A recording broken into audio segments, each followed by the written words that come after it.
From 1789 until 1947, our nation won some of its greatest military victories under the direction of a Secretary of War operating within a Department of War. Today, with this executive order, you will authorize the current Secretary of Defense and the current Department of Defense to once again embrace this great lineage and once again be named the Secretary of War and the Department of War. So this is something we thought long and hard about. We've been talking about it for months, Pete and I and Dan.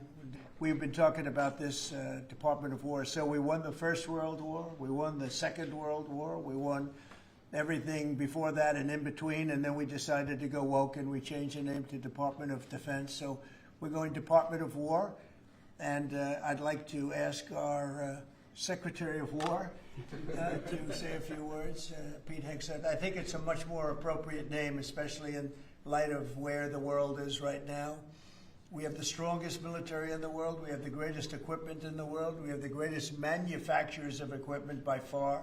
There's nobody to even compete. And you see that with this and so many other things.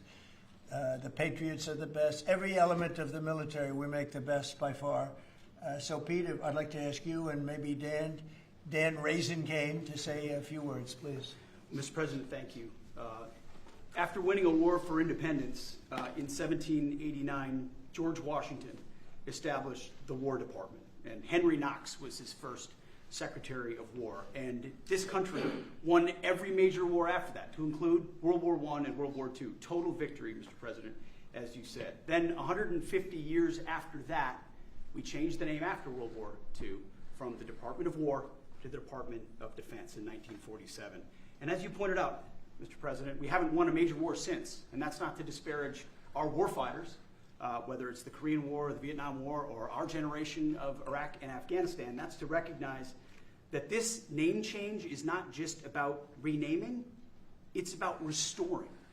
Words matter. It's restoring, as you've guided us to, Mr. President, restoring the warrior ethos, restoring victory and clarity as an end state, restoring intentionality to the use of force.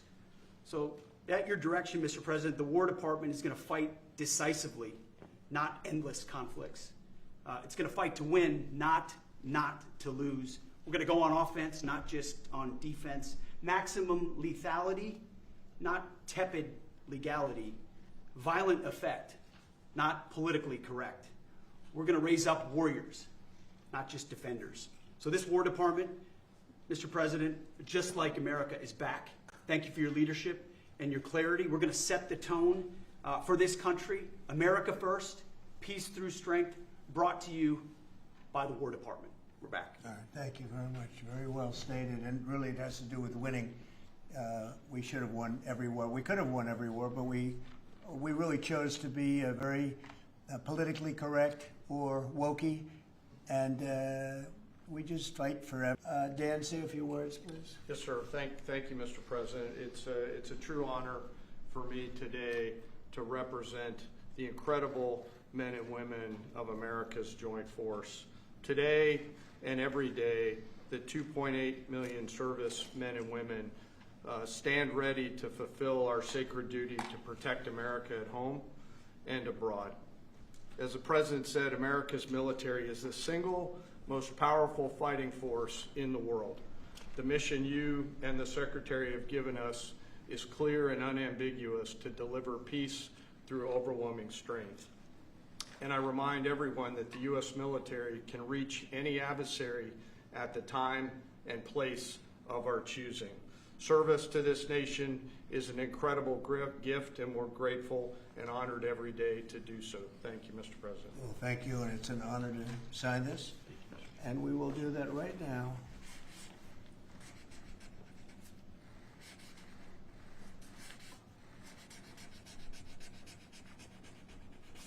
I think that's a big one, I'll be honest. I think